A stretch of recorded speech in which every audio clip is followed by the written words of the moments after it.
First, let me just congratulate Iowa. You guys had a phenomenal election cycle in 2020, defied the odds, and I think you saw the immediate impact of it here in the state government. In fact, if I had one observation, you were talking about the federal government and how hard it is to find good news. I think COVID-19 has reminded us, reaffirmed for us, the importance of federalism and the importance of having government, to the extent government has influence over what's going on, that it be at the state and local level. It's a lot easier to go down and protest at or complain to or be heard at the school board or at county hall or at the state legislature than it is in Washington, D.C. And it's allowed states to make their own decisions. So, for example, it's allowed leaders in California to do crazy things and allowed people to leave California because they've done crazy things. And it's allowed people in places like Iowa and Florida to do things that make sense and have people move there. In fact, and I always joke about it as, one of the great experiences of our lives, one of the best learning experiences I've ever had is the ability to run for president. And people ask me all the time, how was it? I said, I loved every minute of it except the days people voted. But other than that, it was really good. And that's actually not true. But we learned a lot. And one of the things that came away from it was the fact that and this is a true story, and it's happening even now. I go around the country, and one of the most common things I heard as I traveled the United States, both to campaign and to raise money, is people will come up to me and say, my mom lives in Boca. And I said, this is impossible, this can't be. There'll be like 20 million people in Boca. Everybody that came up to me said their mom lives in Boca. So please don't tell me your mom lives in Boca, because I'm just not going to believe you at this point. But if you tell me they live somewhere else in Florida, I would believe it. And I think a lot of that is driven by federalism, by the fact that we've made decisions. I think Iowa's the same thing. And I get it. The New York Times hates you, and the Washington Post hates you, and CNN, of course, is going to hate you. I don't know what MSNBC thinks, because I don't watch it at all. They don't even have it at the airport, so that's a good thing. But I think it's, for us, it's really reaffirmed it. And by the way, I think some of the most hotly contested races in America moving forward are not just going to be Senate races and congressional races, and it's going to be school board races, right? County commission and city commission races. Because people are realizing, hey, what Joe Biden does is important, but what that school board member, whose name I don't even know, does is really, really important. They determine whether my kids get to go to school this year or not. And so I think that's important, because I think it's one of the strengths of our system. Now, for me, and Joni, I guess we're going to ask you some questions from them, so I know you're going to ask about Afghanistan. We can talk about it. She speaks with a level of authority as a combat veteran, served in Iraq. Her daughter is now so what is she? She's third year? She's finishing. Oh my gosh, at the Service Academy, which must be a tremendous, I know it is a tremendous source of pride for you, and so it's a family legacy of service to our country. And any of you who have loved ones or you yourselves have served in uniform, I know you watch what is happening overseas with a special interest and a special feeling towards it, which I know are profound and hard to put into words. But I want to speak in more general terms, both about the importance of your elections. Look, I'm here to help. We made a lot of great friends in the time we came here, and this is our first opportunity to come back in 5 years and be helpful, because we have seen firsthand, Joni and I see every day, firsthand, that it's not just our elections. And I'm up for re-election in Florida, and so I'm glad your mom lives in Boca, because I need her to vote for me. But by the same token, I've also seen how important it is what happens in these other states. But for one of these other states, we would have, right now we have 50-50 Senate and a vice president that breaks ties in the favor of the other side. But it really is one or two Democrats that are keeping it that way. Just one of them decides to change their mind and get rid of the filibuster, they're passing anything they want by 51 votes. So I know how important it is what happens all across the country at the Senate level, also at the congressional level, where I know we have a chance to retake the majority, and all that's happening at the local party level. Because politics have never been, this is a cliche, right? We've never been more divided. Politically speaking, I think the number of truly undecided voters is very small, smaller than perhaps it's ever been in the lifetime of anybody in this room. Now, there are people that are undecided about whether they're going to vote. I would admit. There are people that don't know if they're going to vote or not vote because they don't know what they're going to be doing that day, and they don't know if it's worth going to vote. But they don't know who they're going to vote for in this day and age. In a big race, I don't think so. There's that many people there. There are some, and I'm not saying we take that for granted. So that means the parties that are winning, the candidates that are winning, are the ones that are able to identify who's going to vote for them and get them to go vote. And that happens at this level, at the county level, at the state party level, at the local party level. That's where you're able to organize the efforts to do it. The ground game has never mattered more. The TV commercials have never mattered less. And that's the truth. People know what they're going to do. you got to go get them to do it. And that sort of ground game organizing is impossible without supporting organizations like yours and others across the country that are doing that hard work. But American politics has changed. It's even changed since the last time I was here, over 5 years ago. For most of the lifetime of all of us, certainly in my lifetime, American politics was a debate between two sides, one who thought government should do more, one who wanted government to do a little less, but both of whom agreed on some basic things. America is an incredible country, unique in the history of the world. America is a place with a history that isn't without blemish, not perfect, but it is better than anybody else's history. And it is a nation of a history of perpetual progress. And there's still no other place in the world you would rather be. And that was the basic consensus of American politics, and then there was this argument between people that wanted a bigger government, a smaller government, higher taxes, lower taxes, et cetera, et cetera. But even during that debate, okay, so I'll go back to when I was in college and in my 20s and so forth, there were always people. There have always been people, and you would from time to time hear about them or read about them, some professor somewhere that would argue, America is a hateful country. America is a systemically racist country. America is a country run by, white men who oppress everybody else. Capitalism is a total disaster. Marxism and socialism is the way to go. There have always been people who have said that. The problem is those people were that nutty professor that you had to take because it was required. Is that a ringtone, or is that the Chinese have hacked this song? Don't worry about it. You don't want to know what played on my phone the other day. I have a recording of my son when he was like 6 years old complaining about something, and somebody found it and texted it to me. So I was listening to it and I had it in my back pocket. I sat down, all of a sudden you hear a kid screaming, I want my, I forgot what it was. Everybody's looking around and I was like, I don't know who it is. Everybody's looking under the seats. Where is this kid? Anyway. So we've always had these people that thought these weird things about American history, right? That things are worse than they've ever been, that America is a terrible country with a terrible history, guilty of horrible brutalities here and abroad. But they were always there, but they were on the fringes. Somehow, they never gave up, and they kept pounding away. For 20 years, they kept pounding away, first instilling it in our schools. While we were busy arguing about tax policy, they were in our schools telling our kids, American history is really the history of a terrible place that did terrible things to people. Completely ignored all the great things. Completely ignored for all of the movements of progress. Completely ignored the fact that every great movement in American history has been a fulfillment of our founding principles. Okay? What was the Civil Rights Movement?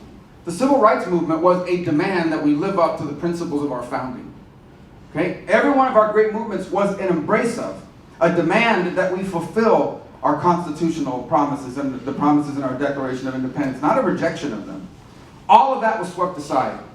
For 20, 25, 30 years, systemically pounding away in our colleges and universities, at our schools. Our kids borrow a bunch of money to go to these schools and be indoctrinated in this. And even if you don't believe them, you have to agree with a professor or they'll fail you, or you'll get a C-. For 20, 25 years pounding away. And suddenly we wake up one day and we realize, my goodness, these crazy professors, these radical ideas, these people that believe socialism is good, Marxism is good, and America is evil. These people aren't just on the fringes at the faculty lounge. These people are in charge of things now. They run major organizations. They might be the CEO of a corporation. They may be elected to office. They may be the chairman of an important committee in the Senate. And they are staffing the White House and important agencies of our government up and down. Not to mention this being reflected more and more in the mainstream media. What would have been looked at as nuttiness just 25 years ago, 20 years, 15 years ago, or 10 is now mainstreamed. And it has found its home in the Democratic Party. It has found its home there. Are there Democrats that think this is crazy? There are. And they're afraid to speak out against it, to stand up against it. They're afraid. They're afraid of getting canceled inside their own party. They're afraid of being pressured. They're afraid of being bullied. They're afraid of losing their social media account. They're afraid of being ostracized. And frankly, they're afraid of losing their election. Because who knocks on doors for them? Who raises all those stuff? When these guys send out an email and raise $1 million on 24 hours on an email they send out, where is that money coming from? From these radical activist base of the Democratic Party, which is far to the left of the American mainstream. I say all this to you because what we are engaged in today in America is not a debate between left and right. It's a debate between whether America is truly a great country with a history to be proud of and a future to be excited about, or whether what we know as America should be torn down completely and rebuilt as something no one would recognize, and the world would be worse off for it. And that's at the core of every one of our debates. When you look at it, this is not about today. If you look at what are the debates happening in Washington right now, the debate is we're not, on the radical fringes of the Democratic Party demanding that we borrow and spend $3.5 trillion on an unprecedented expansion of government that they know we will never be able to pay for. That's the debate. And so when I hear people say, well, the moderate Democrats say they're going to make that package smaller. Okay, instead of $3.5 trillion, it'll be $2.5 trillion. That's a lot of money. That's a lot of money on top of a lot of money that already had to be borrowed because of the pandemic. And so that is the fundamental debate that we're engaged in right now. And it's an important one, because if a nation doesn't know its identity, if a people do not embrace their identity, then it has nothing to unify around. And today it breaks my heart to see, for example, I don't know how prevalent this is, but I know it exists. There are people out there that believe now that pledging allegiance to the flag is a controversial thing. Because that flag is not a symbol of liberty, freedom, and progress. That flag is not in honor of the people who have continued to move our country closer to its founding principles. In their mind, that is a flag of oppression. That is a flag of the terrible things that have been done to people in the history of this country, and ignoring the heroic things that were done to reverse those wrongs by Americans. That's what to them that flag is. I listen to people talk, and these are the worst of times. I heard someone say not long ago, we have never seen white extremists, white supremacy worse than it is today. Really? Is that a joke? Worse than it is today? I'm not here to tell you there aren't any racists in America. I know there are racists in America because there are racists all over the world. Because human beings are flawed and fallen creatures. The difference is we're governed by rule of law. The difference is that as a nation, we are united behind a principle that every single human being is equal in the eyes of God, created with rights that come from our God. Not from government, not from our leaders. And if we lose that, we're no longer America. We're just another country, maybe a rich country, certainly a big one, but not a special one. So at the core of these elections that we're asking you to work for and win, it's not whether Republicans or Democrats. Obviously, that's the ultimate outcome. It's whether we are going to put people in office at every level that believe that America is unique and special and are willing to fight to keep it that way, or whether we're going to allow people to take over political office who believe America is not unique and special, but inherently evil and flawed and broken, that we need to abandon our 200 and somewhat over 2-century experiment in self-government in favor of something else. And you can find at the core of every one of these mistakes, at every one of these catastrophes of the Biden administration, that fundamental debate. That fundamental debate. And I'll close with this. The next time someone says to you, well, you know, the United States is not, there are other places that are better. The first thing I always ask people is, okay, who do you rather be? Would you rather be China? I assure you that today, millions and millions of younger Americans no longer believe China or are no longer willing to entertain that China somehow is doing things better than America, because yesterday China announced that they are now limiting the number of hours that people can play video games online. True story. And I say that almost as a joke, but it comes to tell you that sort of society we're talking about. We're here debating in this country whether kids should wear masks or not masks, whether businesses should be open or not open. These guys are actually telling people what they can do with their free time. It's worse. The next time people tell you, well, America did a terrible thing here, look at the civilians that died there. These are horrible things, and we try to avoid those. We really do. In China, they are literally rounding up and putting into concentration camps, or labor camps, Uyghur Muslims, where they force the women to be sterilized, to have abortions, the men to shave their beards and change their names. They put kids separated from their parents and strip them of their ethnic identity, their religious identity, and they make them work as slaves, forced labor, producing products that are being sold in American stores even to this day, something that we're trying to tackle and reverse.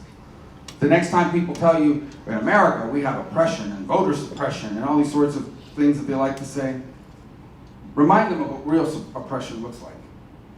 Look at those images of people literally clinging on to U.S. Air Force airplanes and falling from the sky in desperation to get away from real oppression. From people that, well, say nasty things about you, they disagree with you, they'll murder you. They'll decapitate you. They'll kill your family. They'll kill little girls for going to school. They'll kill women for having an opinion. We've heard the stories, I know you have, of women that weren't allowed to get to the airport because they were unaccompanied by a male guardian. The next time they talk to you about a patriarchy, tell them, well, what kind of patriarchy? Like the Taliban? The people that we now have to hope will allow the Americans that were left behind and stranded to be able to leave that country? That kind of patriarchy? Look, common sense is perhaps the biggest victim of this hysteria. Common sense is perhaps the single biggest victim of this hysteria that we're going through. And that's what the stakes of our politics are today. Now, having said all this to you, the reason why I'm incredibly hopeful is because Joni and I both get to leave Washington, usually on Thursday evenings, and go back to the real world and interact with people. Interact with human beings who run small businesses and teach children and work as firefighters and police officers and fix cars and do construction work. Human beings governed not by politics, not by hysteria, not by what's on Twitter. Most of the people don't even have Twitter accounts.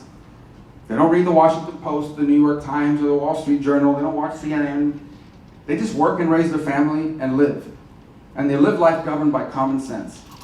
And they watch all this craziness, and they don't understand it, and they don't know what's happened, and they're looking for a voice in American politics, and I hope that that's what we will become. Because there are millions and millions of Americans that are looking for that, and that's the future, not just of our country, but of the Republican Party as a movement. To be the voice of common sense, of working class values and common sense wisdom. And if we can do that, we'll win elections, but more importantly, we'll win the future.